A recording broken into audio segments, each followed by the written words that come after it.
মৰমৰ ছাত্ৰ ছাত্ৰীসকল, মই ইতিমধ্যে আমাৰ ইংৰাজী সাহিত্যৰ তৃতীয় পাঠ ধ্যানচান্দটো তোমালোকৰ বাবে অনুবাদ কৰি আগবঢ়াইছোঁ। এতিয়া মই এক্টিভিটিছখিনি শ্বেয়াৰ কৰিব বিচাৰিছোঁ। এক্টিভিটিছত আছে কি, 1 নম্বৰতে আছে let's find out how much we have understood. এতিয়া আমিনো কিমান বুজি পালোঁ সেইটো চাওঁ হা। Uh, with which are the sports persons is Dhyanchand compared. কোন স্পৰ্টছ পাৰ্চনবিলাকৰ লগত ধ্যানচান্দক কম্পেয়াৰ অৰ্থাৎ তুলনা কৰা হৈছে?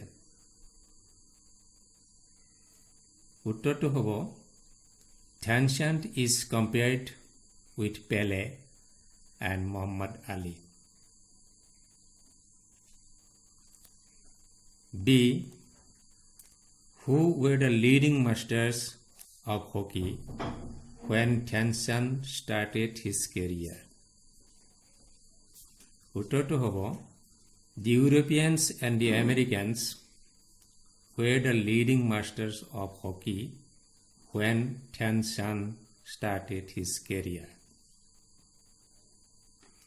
C, when did the turning point in Dhyancand's life came? ধ্যানচান্দৰ জীৱনৰ টাৰ্ণিং পইণ্টটো কি? C, the turning point in Dhyancand's life came at the age of 16. 16 বছৰ বয়সত। D, how did Dhyancand become Dhyancand? Dhyancand কেনেকৈ ধ্যানচান্দ হ'ল?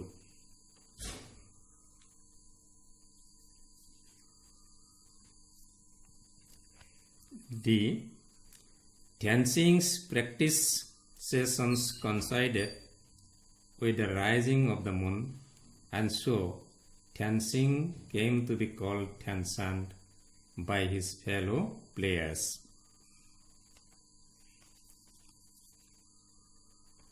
E, where did Dhyancand win the title Hockey Personality of the Century? Dhyancand won the title Hockey Personality of the Century in Berlin. What is his birthday celebrated as? His birthday is celebrated as National Sports Day. Z, why was he given the nicknames the Wizard and the Magicians of Hockey? Dhyancand was given the nicknames the Wizard and the Magician of Hockey for his superb ball control.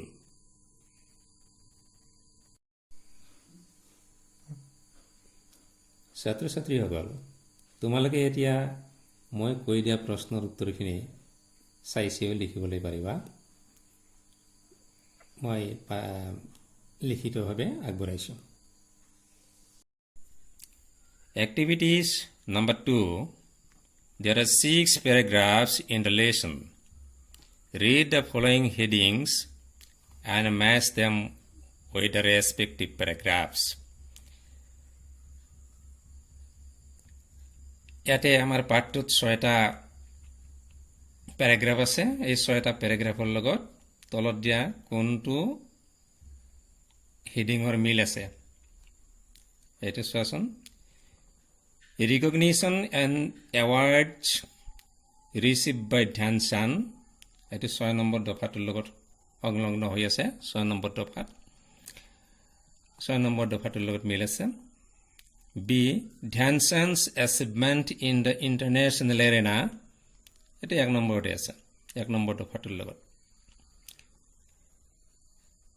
Dhyan Chand an international legend in hockey এইটো 6 number দফাটোৰ লগত মিল আছে 6 number দফাটোৰ লগত match খায় ঠিক তেনেধৰণে দি ধ্যানচান্দ's early life এইটো paragraph number 2 লগত match হয় ঠিক তেনেদৰে ধ্যানচান্দ's goals এইটো পঞ্চম paragraph number 5 ৰ লগত মেচ হয় তাৰপিছত F how Dhyan Singh become Dhyanchand এইটো আমি 3 নম্বৰ দফাতে পাওঁ গতিকে এইখিনি এনেকৈ activities number 3 match the following parts with the correct information from the lesson তলৰখিনি মিলাই লিখিব লাগে সোঁফালৰখিনিৰ লগত বাওঁফালৰখিনি এইটো লেসনৰ লগত মানে মিলিব লাগিব লেসনৰ পৰা তে এ Dhyanchand was born in 1905 B he joined the British Indian Army at the age of 16 The first gold medal for India came in 1928. D. The 1932 Olympics brought India's second gold in hockey. Gold is the name of Dhyanchand's autobiography. Activities number 4. Let's check how much we understood the lesson. See whether the following statements about Dhyanchand are true or false. এটা আমি কিমান বুজি পালো হেতু চোৱাৰ কাৰণে হসা এটো এটা পৰীক্ষা কৰিছে তলত দিয়া কেটা হসা নে মিছা নিৰ্ণয় কৰিব লাগে এতিয়া ধ্যানচান্দৰ বিষয়ে এটা কেটামান বাক্য দিয়া আছে Dhyan Singh came to be called Dhyanchand. এটো হসা নে মিছা হসা হলে true নিশ্চয় হসা গতিকে এটো true Dhyanchand was born in Allahabad in 1905 Allahabadত জন্মগ্ৰহণ কৰিছিল 1905 চনত true He was born in the month of September তো সেপ্টেম্বৰ মাহত জন্মগ্ৰহণ কৰা নাছিল গতিকে এটো false Dhyanchand was a football player. যেটো ফুটবল প্লেয়ার নাছিল হকি প্লেয়ার হে আছিল গতিকে এটো false. India won the first gold medal in hockey in 1928. True. Dhyanchand scored a total of 600 goals in 20 matches. False. So নহয় Activities number 5 Arrange the letters to form words শব্দ গঠন কৰাৰ কাৰণে আখৰ কেইটা সজাব লাগে You will find words from the lessons you have just read তুমি ইতিমধ্যে পঢ়া পাঠটোত প্ৰায় শব্দ কেইটা চাব পাৰা নিজে চাই লব পাৰা তথাপি মই দিছো বাৰু যাতে আখৰ কেইটা লেটাৰ কেইটা উল্টা পুল্টাকে দিয়া আছে প্ৰথমটো হ'ব stature S T A T U R E stature দ্বিতীয়টো হ'ব legend L E G E N D L E G E N D S legends তৃতীয়টো হ'ব practice P R A C T I CE practice চতুৰ্থটো হ'ব feasibility VISI feasibility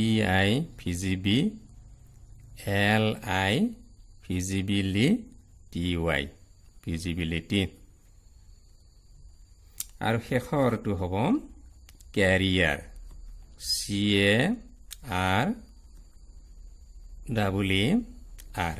career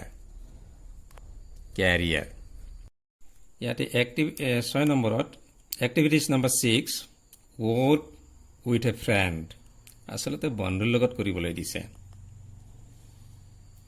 যিকি নহওক মই তোমাক লগৰ বাবে কৰি দিছো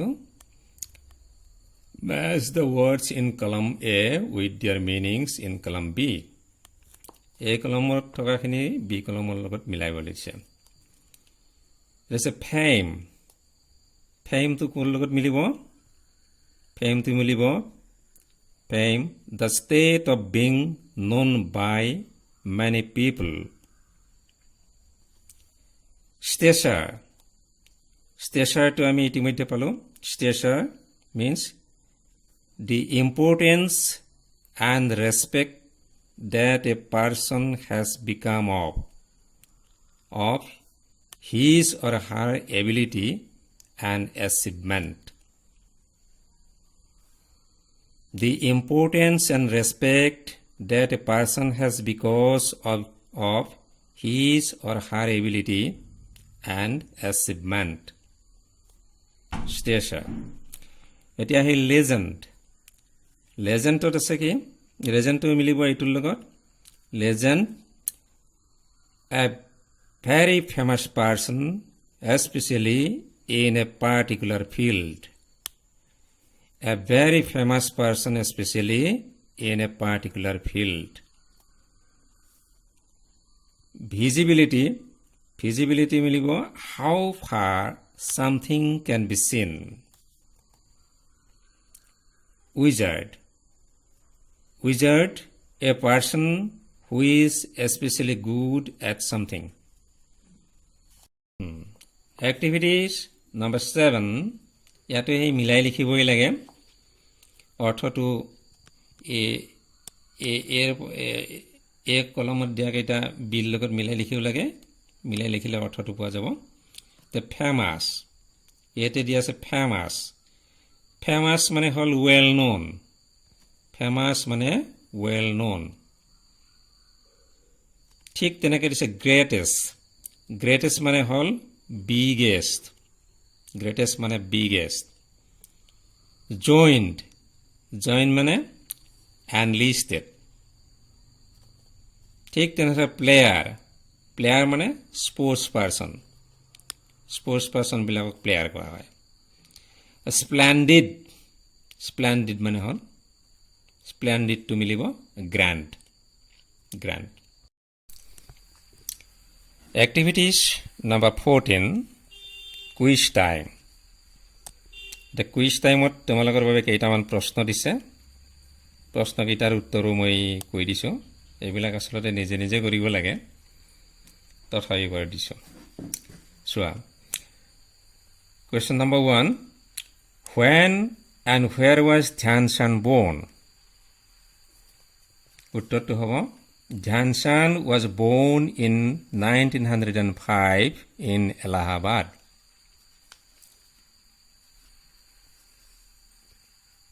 Second question. When did the turning point of his life come?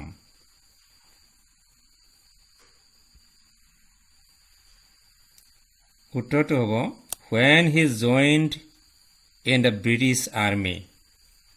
When he joined in the British Army.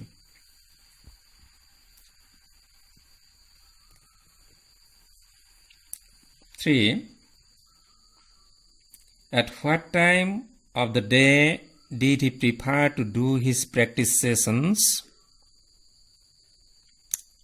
উত্তৰটো হ'ব at night after his duty hours. 4. What was his name before he was called Dhyan Chand? Uttor hobo Dhyan Singh. Dhyan Singh. 5. Where did the Indian hockey team win the first gold medal for India? In Amsterdam. Uttor hobo in Amsterdam.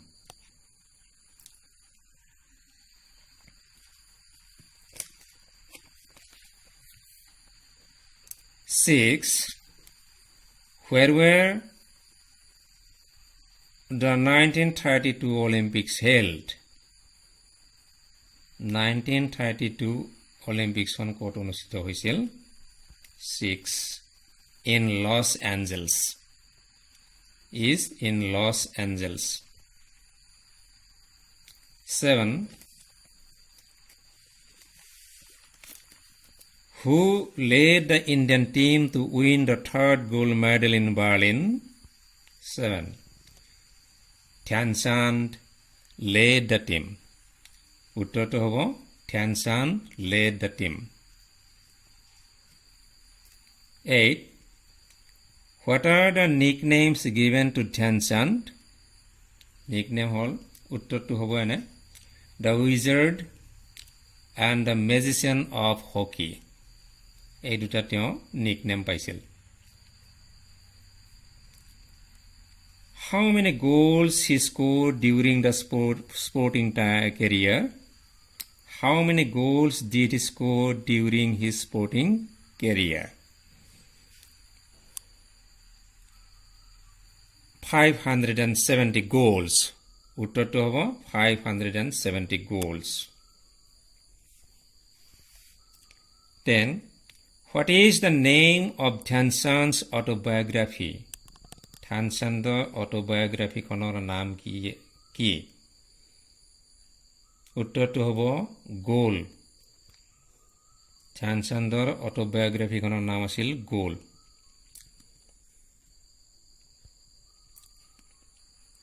11. Who honored him with the Padma Bhushan in 1956? উত্তৰটো হ'ব the government of India. Bharat চৰকাৰে তেওঁক পদ্মভূষণ সন্মানেৰে বিভূষিত কৰিছিল. 12. Whose birthday is celebrated as National Sports Day? উত্তৰটো হ'ব the birthday of ধ্যান চান্দ. উত্তৰটো হ'ব দ্য বাৰ্থডে অফ ধ্যান চান্দ.